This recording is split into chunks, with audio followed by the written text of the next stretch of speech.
this true essential nature of all things. The Buddhists talk about, the Buddhist sutras actually, talk about the suchness of reality, this absolute reality. Because look, there's this practical reality, the practical realm. Some of us talk about life on life's terms, the day-to-day stuff, right? You know, we have a friend, a very dear friend who's dying. And she's transitioning, and she's going to transition any day now. And I think that we find comfort when we know that we are ever existing. And that this practical realm is just one embodiment. It's just one story. It's what the Hindus believe, it's what the Buddhists believe, it's what the Jains believe. It's what I believe. I believe this is just one story. This Grace Telesco story. This Grace Telesco embodiment. But sometimes, even though I know I'm a spiritual being having a human experience, I know that I'm not this body, but I still get upset. I still get upset when I get that letter in the mail from the insurance company that says, you didn't pay the insurance premium. It's like, what? I have automatic payment. What are you talking about? I'm Chase. I have to call Chase right away, and I start getting all upset. And got caught up and forget. I'm in practical reality, and I forget. I forget who I really am. And I don't mean, don't you know who I am? I mean, I forget that it's okay, that this spirit, this indwelling, this, whatever you want to call it, God, Shekinah, the divine presence, the one, this suchness, the Tao. You see, all of these, I'm an interfaith minister, right? I'm an ordained interfaith minister, but I've had a spiritual awakening, another one, over the weekend. And that was thanks to one of my students. I'm not interfaith. Yes, I was ordained as an interfaith minister, and I studied for many years doing that, and that has a lot of validity to it. But I'm really an interfaith. Interfaith ministry. That's what I'm really about. That's what we're really about. Because all of the other religions and faith practices, get caught up in language, gets caught up in culture, gets caught up in symbols, gets caught up in baggage and tradition. But interfaith, that's the place you go when you find out that your wife has stage 4 cancer and she's not going to make it.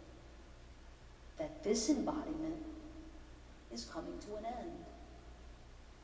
That's the place that you really have to go within inner faith and find out who am I?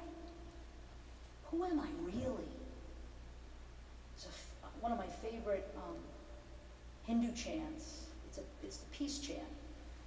Purnamada Purnamidam Purna Purnamudachyate Purnasya Purnamadaya Purnameva Vajishyate, which means, and this is really cool, that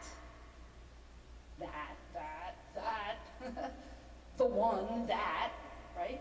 From that which is all that exists, manifested this beautiful flower. All of this. And yet, this that came from that, taken from that, does not take away from that. Because that still remains whole. It's like a tongue tweezer. It's like, what is that? What does that mean? So, 2 last things. Absolute reality. That, the one, the divine intelligence, You know, the thing that moves and breathes and is life, the life energy force, the thing, I always talk about this, the thing that makes the planet spin on its axis as it rotates around the sun, and we don't fall off. How is that? What is that intelligence that knows how to put this caterpillar inside of a little cocoon, and then you know, if you watch it, like we actually, I was going to say we raise butterflies, but we really don't.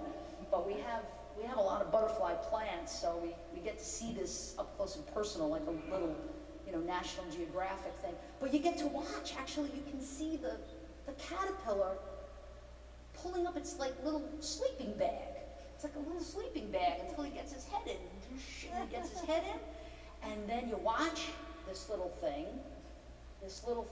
turn green. It spins like this beautiful thing, and then it's got this gold top.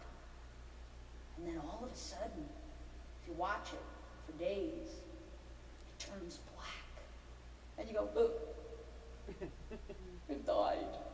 And then you watch, and then you see that it's clear. And the next thing you know, and if you really watch, and we've had this miracle, being able to watch this happen, where it starts to come out of the chrysalis. And it dries its wings in the sun. And it flies away. And sometimes it lands in the pool and dies. It's true.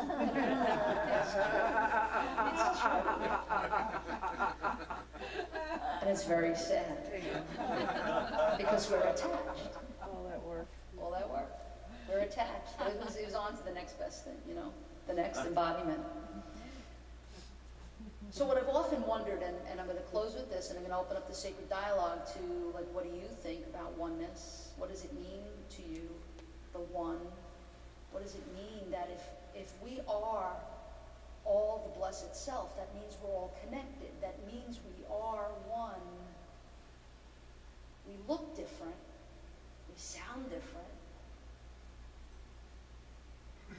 But the essence, the suchness of us is not. Suchness of us is the same. It's that one divine source, that one energy. So if we're spiritual beings having a human experience, and we have to get through the day-to-day, life on life's terms, practical reality stuff, and constantly remind ourselves that we're not this body, why are we here? Is that like some cosmic bad joke? You know what I mean? Some of us think that way.